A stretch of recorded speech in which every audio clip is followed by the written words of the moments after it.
Okay, so this is the first thing I've recorded in a little while, and this one's kind of off the cuff. Like, I have bullet points here, but they are really not comprehensive at all. I am trusting my dumb, screw-up brain to fill a lot of this in himself, and he's not happy with me about it. That said, we're returning to a series that I'm sure a lot of you guys thought I was never going to finish. My character analysis of MCU characters, specifically the core Avengers characters, and today we're focusing on Thor, just because I felt like talking about Thor today. There's no real reason other than that. Like, I'm in fact fairly certain that I implied either in my last one of these videos or in a comment or something somewhere that I intended to do Natasha next, I think, probably. And I still plan to do that. It's just I really felt like talking about Thor today. I had a little bit of extra time. So here I am talking about Thor. And I have a lot to say about Thor. A lot of good and a lot of bad. And I have even more bad to say about Joss Whedon and the Russos, which will be fun. So let's get right into it. And I want to say right out the gate, I actually really enjoy the Thor movies.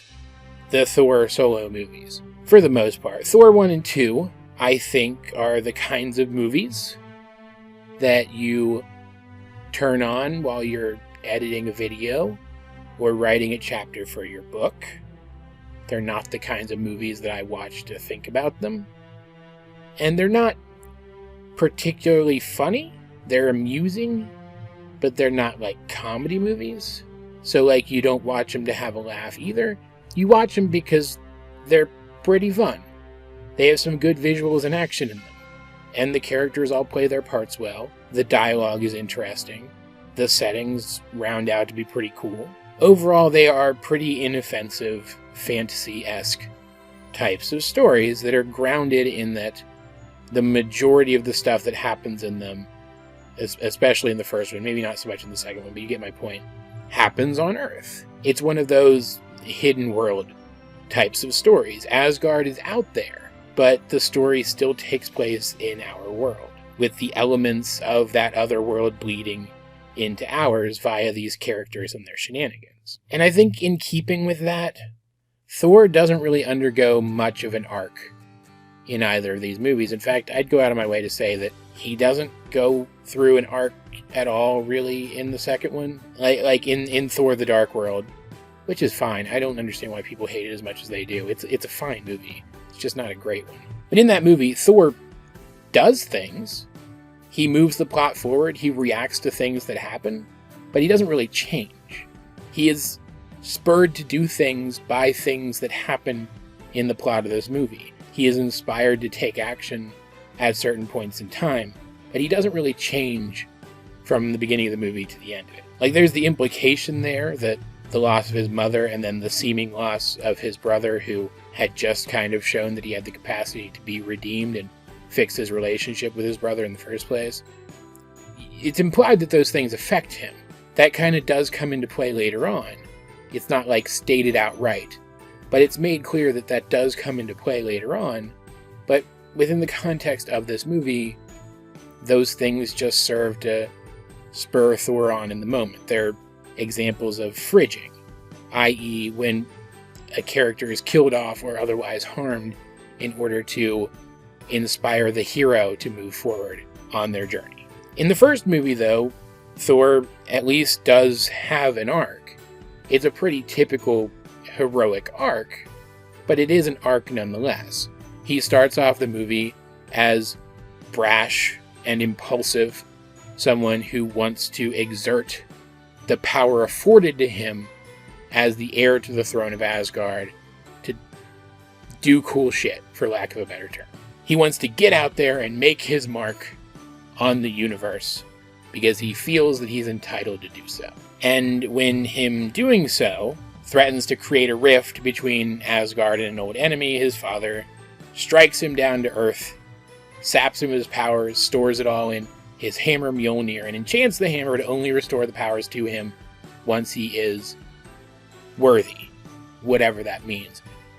And we never really do learn what it means, but it's implied throughout the movie as Thor learns to relate to these quote-unquote lesser beings in this quote-unquote lesser realm of Earth as he becomes more humbled, that's him becoming worthy.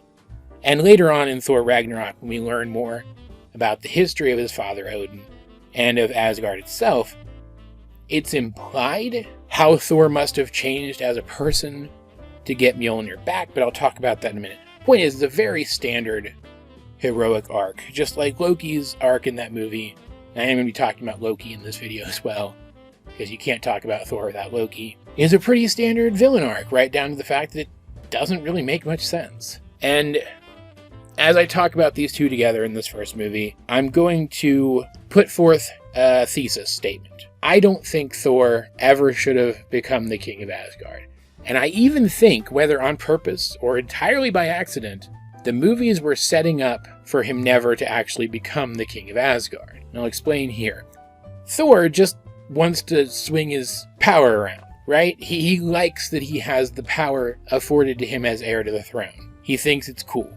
He lets him get away with stuff. Whereas Loki genuinely seems to want the throne. He genuinely seems to want that responsibility because he wants to live up to his father's highest possible expectations of him. And even after he finds out that he's not really Odin's actual child, that he is a frost giant child who was adopted by Odin after Odin led a campaign of, let's just call it what it is. It was a colonization. He did a colonization and like massacre against the frost giants. They had a big bloody war that we know as of Ragnarok was basically Asgard's fault. And after that, Odin took Loki in and raised him as his own because he was orphaned by that conflict. And he meant well, but it becomes clear that he's not even entertaining the idea of Loki ascending to the throne because Loki isn't his real kid, which annoys me just in general. But what I think supports my theory here, what I think supports my thesis, is that even after Loki learns this and begins to undergo his villain arc, which is, again, a pretty standard villain arc, he's still trying to impress Odin. He's still trying to prove himself as a potential heir to Odin by making himself seem more like Thor. He wants to use the power afforded him by the throne to wipe out the frost giants. I think in part to sever himself from his legacy with them and cement himself as a child of Odin and Odin alone. But I think also in part because that's what Thor was doing at the beginning of the movie. Thor was going out and wrecking ice giants. And so if Odin believes that Thor is a more worthy heir, then maybe he will change his mind if Loki does that even better. Does that make sense? And don't get me wrong, I think both of these kids were abused. I think Odin's kind of a piece of shit. He mistreated both of them. But it really pisses me off that only one of them gets the chance to prove himself and redeem himself in this movie. Loki just gets pieced out into the universe to be seduced or mind-controlled or whatever by Thanos, whatever actually was happening there. I don't think they've actually confirmed yet whether he was mind-controlled or not, but I also, if I recall correctly, think they did imply it somewhere. I don't remember. It doesn't matter, though.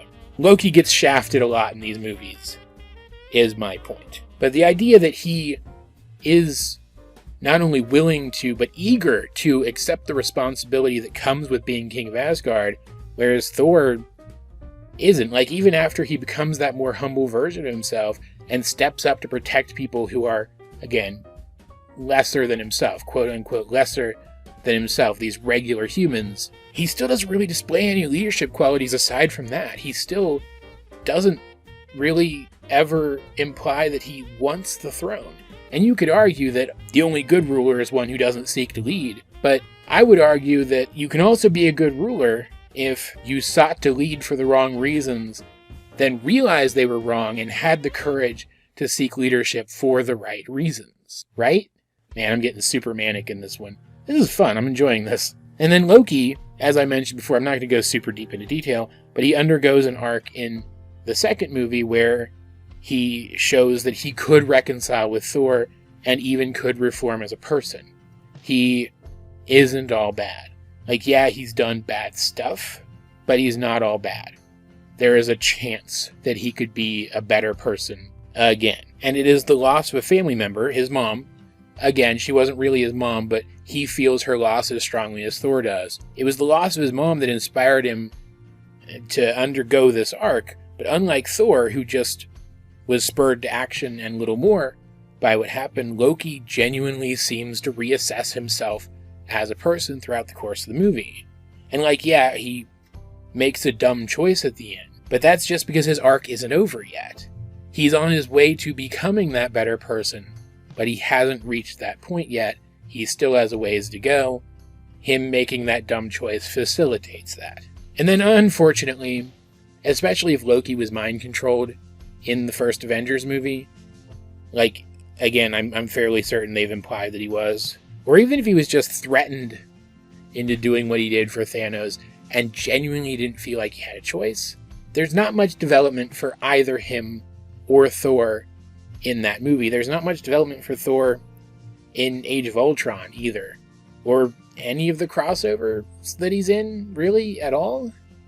Just kind of in general, until we hit Infinity War, but then only kind of, and I'll talk about that in a minute. He had that one side quest that one time where he goes off and swims in that magic pool of water and learns about the Infinity Stones, but that's not character development.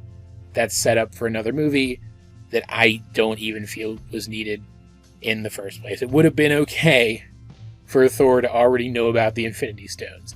He's from space. Literally, that scene was only there to tease them for us.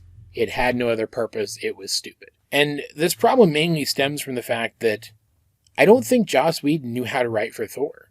I don't think he knew how to write for a lot of the Avengers, aside from giving them an interesting dynamic. If you recall, in the first Avengers movie, the Avengers come to conflict in small ways, at least, sometimes in larger ways, but mostly in small ways, quite often. And they explain it away by the fact that the mind control scepter that Loki was using is nearby for a large chunk of the movie. It's nearby to all of them, so they're acting funny. But then they also come to conflict in similar ways in Age of Ultron, where that's not the case anymore. And so I feel like after rewatching Age of Ultron relatively recently, even though I don't hate that movie, I still think it's okay. Joss Whedon just doesn't know how to write for the Avengers very well. And he certainly doesn't understand how to write for Thor. Thor is just this big, powerful, intimidating guy that he can launch into a scene when he needs the dynamic of the scene to shift very abruptly. Thor can always be that guy for him because since he doesn't seem to care about writing Thor consistently, Thor's stance in any given situation can be whatever Joss needs it to be. Yes, he's a talented enough writer that he can usually justify why Thor is taking the stance that he is within the context of the story, but I don't really feel like him taking the stances that he does in either of those two Avengers movies actually furthers him as a character at all. So while Thor is pretty cool, and Chris Hemsworth's portrayal of him is definitely great, he doesn't really see any major development at all, at least none that's super noteworthy, until Thor Ragnarok, which might be my favorite standalone MCU movie, despite the fact that I have a lot of problems with it. I actually have probably more major issues with this movie than I do either of the other two standalone Thor movies. Not that this one's entirely standalone, but you get my point. For example, I feel that this movie supports my thesis that Thor was never supposed to be the king of Asgard, that he was never suited to it, but Loki was, very well, up until the very end. The literal very end of the movie. It blows my mind, actually, kind of, the more I think about it. In Thor Ragnarok, we learn of this dark past history of Asgard.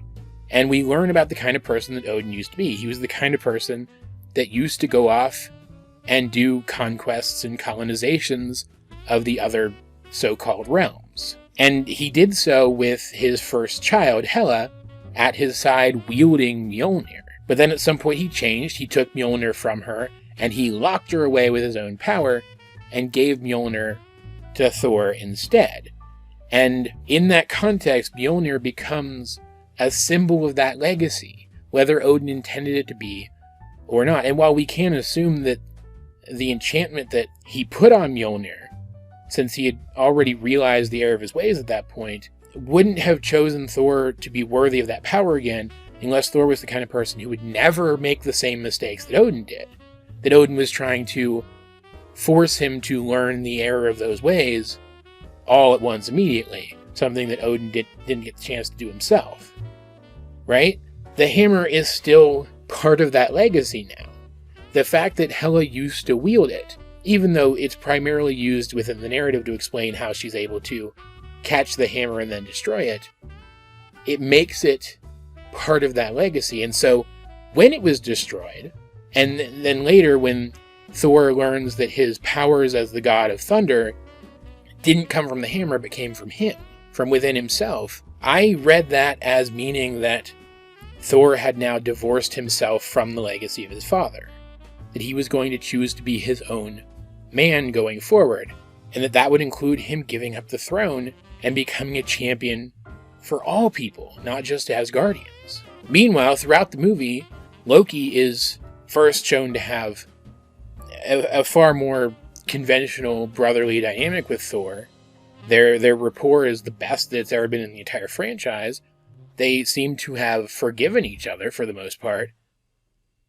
But then he's redeemed on top of that, when he chooses the well-being of his people above his own and stands up for them and leads them in the end, seemingly elevating him to the role of their new king. Like, at the end of that movie, when they're sitting on the ship that is now the home of the Asgardian people, I expected Thor to step aside, to say something along the lines of, I could never be king, I belong to all people, or maybe I could never be king, it's never been what I wanted, something.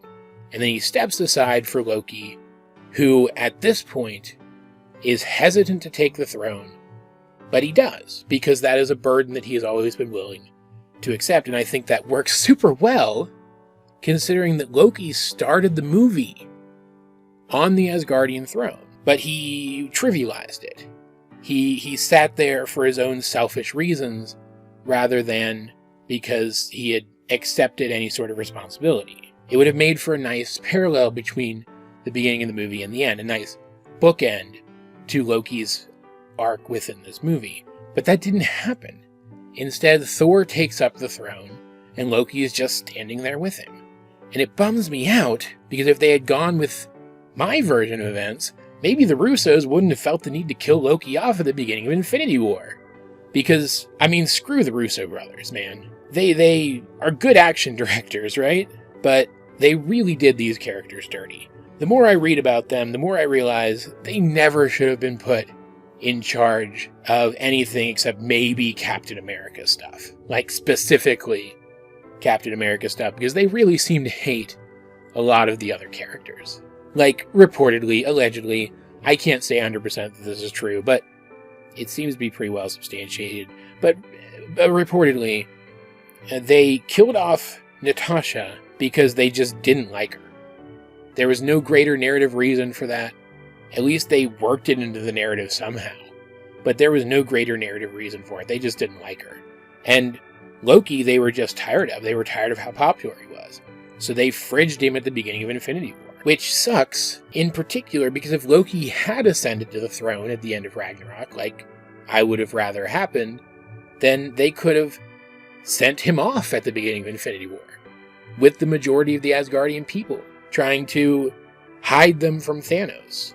Thor could have stayed behind with Heimdall and the Hulk and some volunteers, maybe remnants of the Asgardian military or something. Like, they would have had to justify how he remained behind. Maybe they jettisoned part of their giant ship and he remained behind on that, or something with all of these people.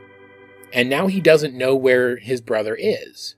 And you've written Loki out that way. He's off rebuilding Asgard somewhere with the rest of their people, and so we don't know where he is, and then you could just reveal where he's been when the narrative calls for him again, rather than killing him off and having to contrive an alternate reality version of him in order to bring him back. And then the rest of the movie can continue as is. Thor is hit, first of all, by the fact that he doesn't know where his people are anymore. He doesn't know where his brother is anymore.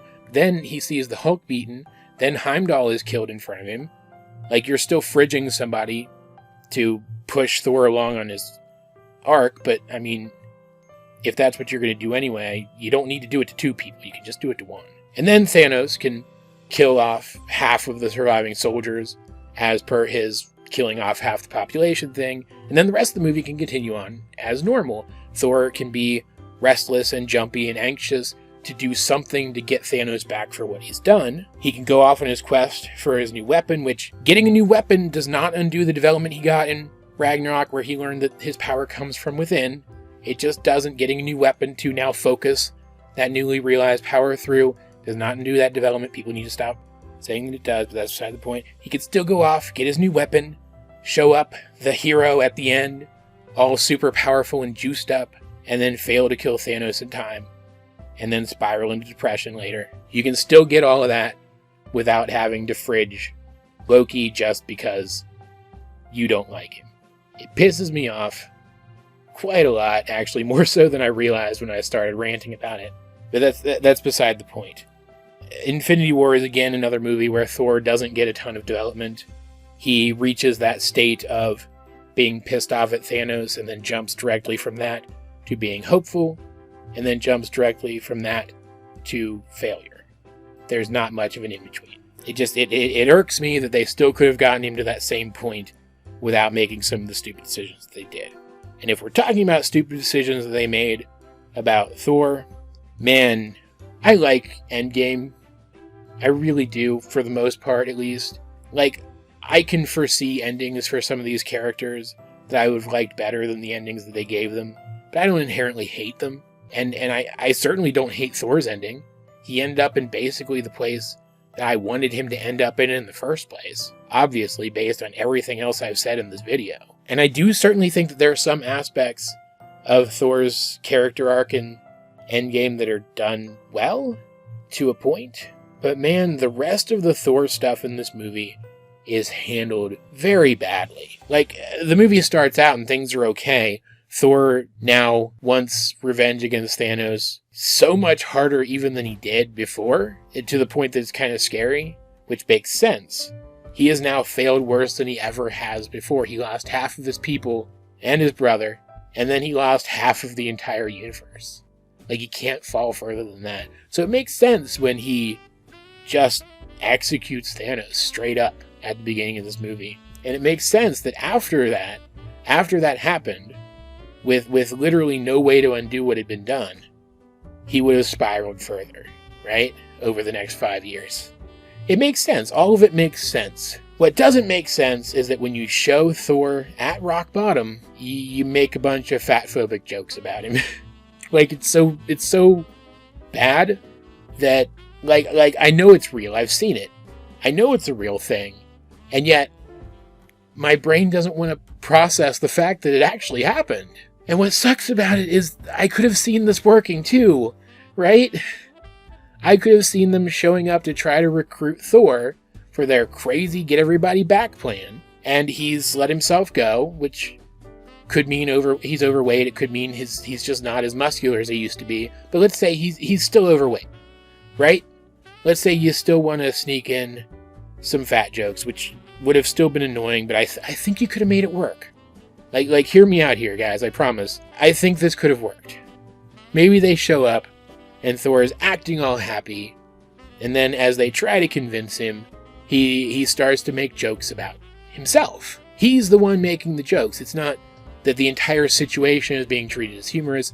He's making self-deprecating jokes, kind of like I would on Tumblr about my depression or something. And you can see he keeps making them, and they're coming faster and faster, and the other characters are super uncomfortable about it.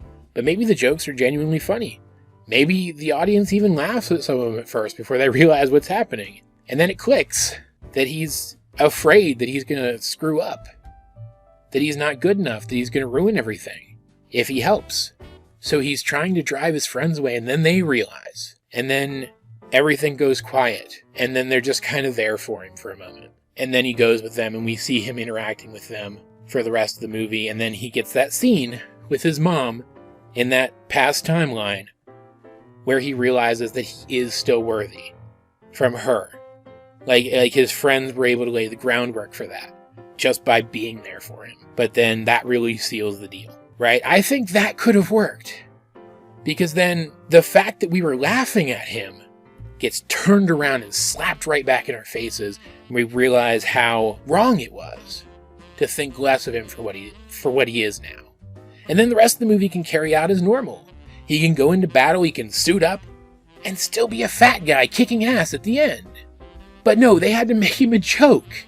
It was the only part of that movie that I genuinely hated. Like, I don't know of a better way to say it. I hated it. I guess what I'm getting at is Thor's development is a mess. I like the character a lot.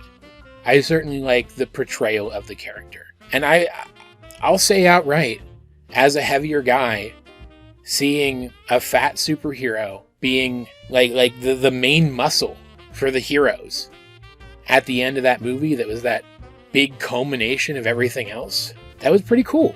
And if they had handled everything prior to that better, it could have been really, really cool. But they didn't, because the Russos are kind of hacks, man. They're good at a couple of things. They tend to treat characters well if they like them a lot. But other than that, they're kind of hacks. And I don't want them to touch any more of these movies. Because I have real mixed feelings about a lot of Endgame, actually. In spite of the fact that I did enjoy the experience of watching it. Because of the creative choices that it seems that they specifically made. I guess if I were to analyze Thor as a character, I would say he is someone who is passionate. He cares about other people. In fact, I'd even go so far as to say that he feels that it's his duty to care about other people, since that is the lesson that he learned on Earth that won him back his role as Thor in the first place. That has become an integral part of who he is. Like, he's clearly noble, his heart is in the right place, but his heart is also very close to the surface. He can be wounded very easily, emotionally speaking. And that is something that I'd like to see the character grow beyond. I'd like to see his emotional resolve strengthen over time. But his development in these movies has been very spotty and uneven, and kind of frustrating the more I think about it. And I genuinely hope that all of the hype for Thor Love and Thunder is justified, and that he gets some genuine quality development in that movie, because even though we are going to be getting a new Thor, technically speaking, in that movie, it is a Thor movie. He is going to be in it, at least as far as I know. I'm right about that, right? He is going to be in that movie, right? Or was it Guardians 3 that he was going to be in? Whichever movie he's in next, I hope he gets some genuine and comprehensive development for basically the first time ever. And I really hope that some way, somehow, they're able to bring back his Loki, the one who died for him, and the memory of their people and their society. I hope that even if they do it by having this new alternate timeline Loki learn about those things and then reach the same point as that person after the fact, they do bring him back, because that character deserves to have his dynamic with Thor more fleshed out. That's about it, though. That's my thoughts on Thor, my analysis of his characterization up to this point. I know this is about as spotty and disjointed as Thor's own development often tends to be. That's just the nature of what happens when I make a video at 2 a.m. What are you going to do? Still, I hope you enjoyed this video. More of these are still coming. Eventually, as you can tell, I tend to lose the motivation to make these for long stretches of time, but I will get all of them out eventually, and probably before we get any more mainstream Marvel movies featuring these characters, but maybe not, but hopefully. In the meantime, though, what do you guys think of Thor as a character and of his development in these films? Let's get a discussion going in the comment section down below, or over on my Discord or my Tumblr. Links to both in the description down below. But in the meantime, this has been AJ22, and I will talk to you guys later.